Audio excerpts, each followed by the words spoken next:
Mahal, takot ako.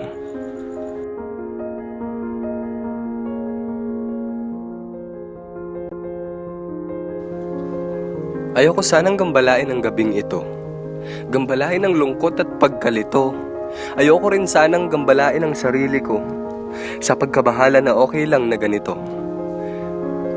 Na okay lang kahit nasasaktan na ako.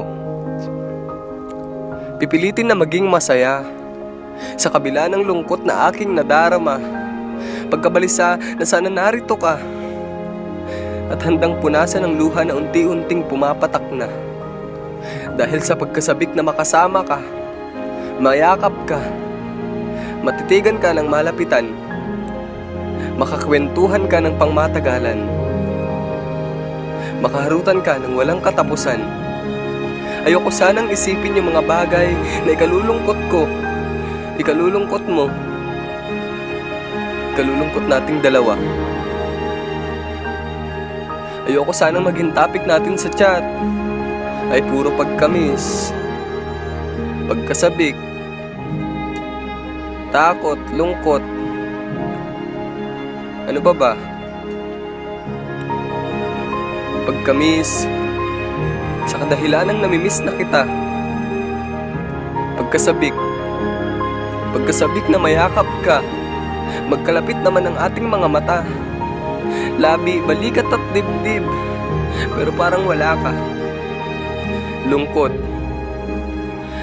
kasi malayo ka at wala ako sa tabi mo para maging liwanag at kalasag sa mga panahong bugbog ka ng panlalait at pangliliit. At ang panghuli ay takot. Takot na baka mawala ka, magbago ka, at hindi ka na umuwi, at hindi ka na bumalik, at kalimutan na lang ang bawat sandaling nakasama ka. Takot na takot sa kadahilanang hindi ko alam kung babalik ka ba. Oo, sabi mo magtiwala lang ako sa'yo. Ako ang gagawa ng paraan pero hindi mo maalis sa puso't isipan ko ang pagkabahala na baka isang araw maglaho na lang bigla. Maglaho na ang pagkasabik, maglaho na ang pagkamis, maglaho na ang pag-ibig, maglaho na ang pagmamahal na ipinangako mo. Mahal, natatakot ako na baka isang araw mawala lahat ng ito.